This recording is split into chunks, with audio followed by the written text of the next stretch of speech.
ऐसा तो नहीं कि आम आदमी पार्टी को ये बात पसंद नहीं आ रही है, राहुल गांधी सुप्रीम कोर्ट से राहत भी पा गए और संसद भी लौटा है, क्योंकि अब मोदी वर्सेस राहुल हो रहा है, मोदी वर्सेस केजरीवाल नहीं हो रहा है। मानक जी चाहते हैं हम लोगों में मानक जी एक बात तो क्लियर हो गई है कि अरविंद केजरीवाल से भारतीय जनता पार्टी को और मोदी जी को बहुत डर लगता है, क्योंकि अगर आप दिल्ली सर्विसेज बिल का मामला देखें, 3 बार ये दिल्ली में हमसे चुनाव हार गए। उसके बाद इन्होंने कोशिश की कि सारा दिल्ली का करता धरता एलजी को बना देंगे, तब भी हमारे बढ़िया काम नहीं रुके। फिर इन्होंने ऑर्डिनेंस लाया, सुप्रीम कोर्ट के खिलाफ गए। ये सब इसलिए कि ये दिल्ली में चुनाव जीत ही नहीं सकते। और आज का जो इन्होंने बिल जो पेश किया है वो इसी का उदाहरण है कि जैसे काले अंग्रेजों की तरह ये बिहेव कर रहे हैं कि जिसको हम चाहें वहां पे हम सरकार गिराएंगे, या तो ईडी के थ्रू, सीबीआई के थ्रू। उसमें भी अगर हम सक्सेसफुल नहीं होंगे तो इस तरह के हम ऑर्डिनेंस लाएंगे। आज ये दिल्ली में ऐसा कर रहे हैं, उसके बाद ये कहीं पे भी विपक्ष की सरकार होगी, उसको गिराने के लिए उसके खिलाफ वहां पे ऑर्डिनेंस ला सकते हैं। तो ये पूरा देश देख रहा है कि आप काम के बलबूते पे लेकिन रीना, मेरा सवाल देखिए, जो मैंने पहले पूछा था जब आप तक आवाज नहीं पहुंच पाई थी, आपकी आवाज ठीक से नहीं आ रही थी, वो और जो मैंने बाद में पूछा, आपने दोनों पे जवाब नहीं दिया। मैं फिर से पूछ रहा हूं, राहुल गांधी के संसद लौटने पर आपकी क्या प्रतिक्रिया है? क्या आप स्वागत कर रहे हैं उनका, राहुल गांधी का?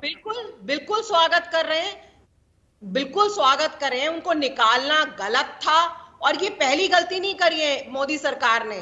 पहले फार्म लॉज लाए, उस तरह से ऑर्डिनेंस लाए, ये सारे के सारे, इवन ये जो ऑर्डिनेंस आज ये जो बिल ये लाए हैं, ये इसको ये कॉन्स्टिट्यूशन चेंज कर रहे हैं। ओके, अब राहुल वर्सेस मोदी जब होगा संसद में, नो कॉन्फिडेंस मोशन में, रीना आपने मुझे 40 मिनट के बाद बोलने का मौका दिया है, बोलने तो दीजिए आप। अच्छा, बोलिए। देखिए, जो इन्होंने ये जो बिल लाए हैं, ये कॉन्स्टिट्यूशन का बेसिक स्ट्रक्चर चेंज कर रहे हैं। ये सिंपल मेजॉरिटी से आप ऐसा नहीं कर सकते। जैसे ही हम सुप्रीम कोर्ट में जाएंगे, ये इसको रिजेक्ट किया जाएगा। लेकिन ये गैर संवैधानिक, ये सब, इस सब से कोई डर नहीं है भारतीय जनता पार्टी को।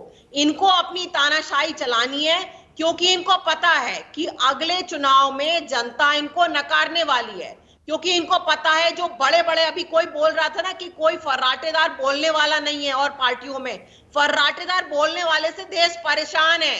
कोई फर्राटेदार, लच्छेदार बोलने वाला नहीं चाहिए देश को। अब देश को ऐसा इंसान चाहिए जो देश की गरीबी, बेरोजगारी, महंगाई से देश को निजात दिला पाए। ओके, अब मेरा सवाल, रीना, 2 सवाल है मेरे, लच्छेदार 2 सवाल है मेरे, 2 बाहर फेंकने वाली है। ओके, 2 सवाल। राहुल गांधी पर आपने अपनी प्रतिक्रिया नहीं दी अभी तक। स्वागत कर रहे हैं आप उनका, क्योंकि जैसा मैंने बताया, अब मोदी वर्सेस राहुल हो जाएगा। मोदी वर्सेस राहुल हो जाएगा, मोदी वर्सेस कौन हो जाएगा वो आने वाले दिन में देखा जाएगा। लेकिन पूरा गठबंधन इकट्ठे होके चुनाव लड़ रहा है 24 का, और यही कारण है कि बौखलाहट है भारतीय ओके, दूसरा सवाल, रीना, दूसरा सवाल। और इस सवाल यह है कि जब आंकड़े आपके पक्ष में नहीं है, राज्यसभा में भी जैसे लग रहा है सरकार हावी है आंकड़ों में, तो वहां ये दिल्ली सेवा बिल भी पास हो जाएगा और फिर अविश्वास प्रस्ताव भी गिर जाएगा पूरी तरह से।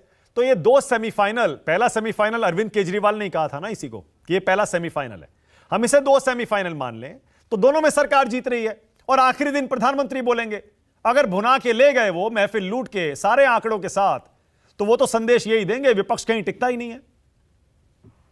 देखिए, अब देश को आप बरगला नहीं सकते। आप कुछ भी बोलिए संसद में आकर, पहली बात तो इतने सालों तक बोले ही नहीं है, कुछ भी आप आके बोलिए, लेकिन देश अब सच्चाई देख चुका है।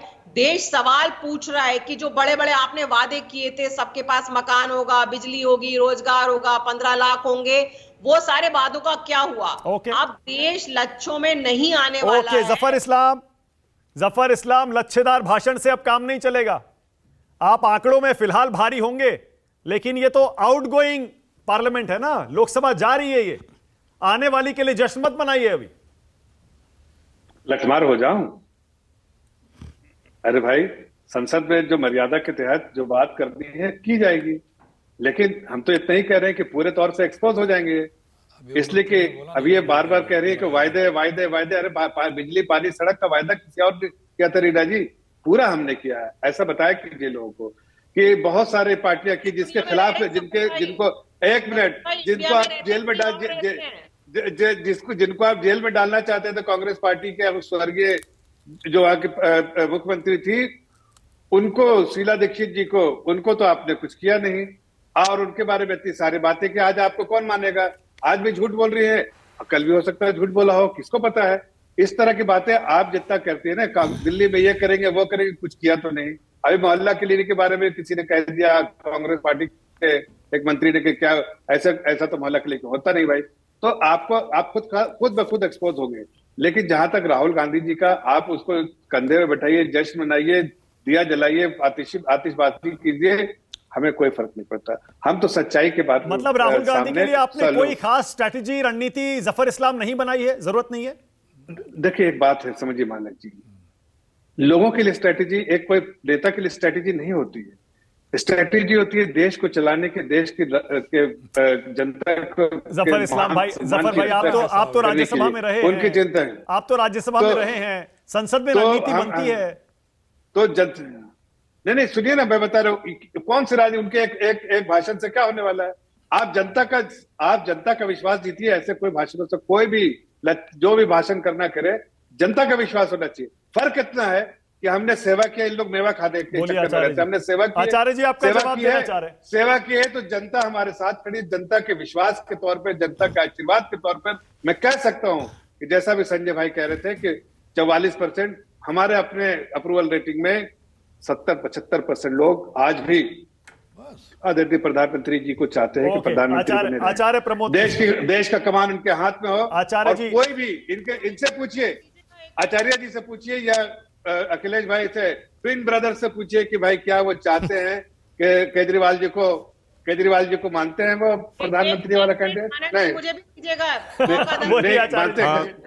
पूछिए ना इनसे। सेकंड का मौका। रीना, हाँ दे रहा हूँ, एक सेकंड। देखिए, पहली बात तो स्ट्रेटेजी की बात आई पार्लियामेंट की, तो मैं ये कहना चाहता हूँ, स्ट्रेटेजी वहाँ बीजेपी नहीं बनाती है, मोदी जी के दिमाग में बन गई होगी, वो नज़र आ जाएगी।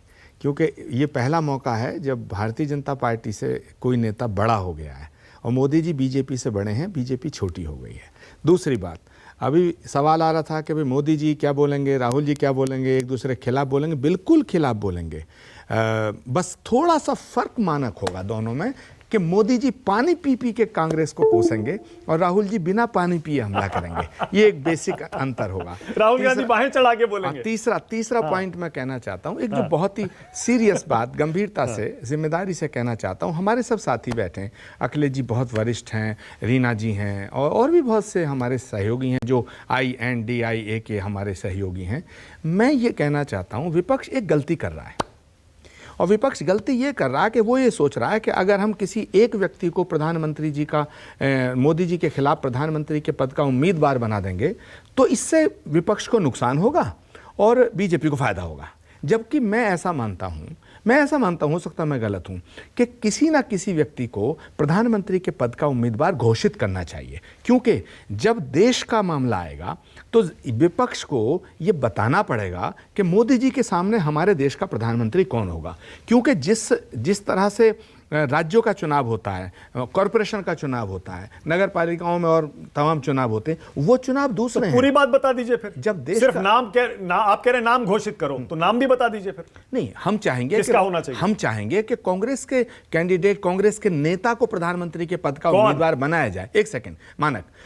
दूसरा, आम आदमी पार्टी वाले कहें कि नहीं, हमारे साहब अरविंद केजरीवाल जी को बनाया जाए, समाजवादी पार्टी ये कहे कि अखिलेश जी को बनाया जाए, TMC कहे कि ममता जी को बनाया जाए, JDU कहे नीतीश जी को बनाया जाए। बट ये 7, 8, 9, 10 लोग मिलकर ये फैसला करें तो शायद ज्यादा अच्छा होगा, क्योंकि चुनाव देश के प्रधानमंत्री के चेहरे के लिए होगा। रीना गुप्ता बोलिए, गलती क्यों कर रहे हैं आप लोग? ये मान लीजिए किसी एक को प्रधानमंत्री का चेहरा, तभी कोई चांस है 24 में। पहले मैं जफर भाई की बात का जवाब देना चाहूंगी। मानक भाई, जब जफर भाई मर्यादा की बात करते हैं तो बहुत हंसी आती है। अभी एनसीपी, अरे पहले उनका जवाब दे दीजिए। एक्सेप्टेबल है राहुल गांधी? एनसीपी को एक्सेप्टेबल? अरे मैडम, राहुल गांधी एक्सेप्टेबल है कि ये बता दी? वॉशिंग पाउडर में धुलाई कर दी एनसीपी की और ज्वाइन करा लिया। अब क्या होगा? अब जनता बीजेपी की वॉशिंग पाउडर में धुलाई करा के जनता इनको बाहर भेजेगी। वॉशिंग मशीन में धुलाई करा के। और जहां तक गठबंधन की बात है मानक जी, गठबंधन की मीटिंग्स हो रही हैं, गठबंधन मिलके डिसाइड करेगा क्या स्ट्रैटेजी होनी चाहिए, क्या नहीं होनी चाहिए। एक बात खाली बताइए ना, देखिए अभी उन्होंने कहा, रीना जी कहा, उसका जवाब दे दीजिए ना। तो आचार्य प्रमोद जी का जवाब दीजिए, चाहते हैं कि किसी और का देश जवाब मत आगे बढ़े। दीजिए। भारतीय जनता जवाब पार्टी तो की आपको नहीं का जरूरत देना नहीं है। पड़ेगा। सिर्फ अपने जेब भरने हैं इनको और देश को पीछे करना है। जितने इंडिया में लोग हैं, जो गठबंधन के लोग हैं, वो ये चाहते हैं कि देश को आगे लेके ओके, मैं जाएं। समझ गया। ऑल राइट, रीना गुप्ता अच्छा, और आम आदमी सुनिए पार्टी जरा का जवाब। बड़ा क्लियर एजेंडा है और बड़ा क्लियर नैरेटिव वो बनाना चाहते हैं। वो इसमें पढ़ना ही नहीं चाहते हैं कि कौन प्रधानमंत्री का चेहरा। अखिलेश जी बोलिए जल्दी।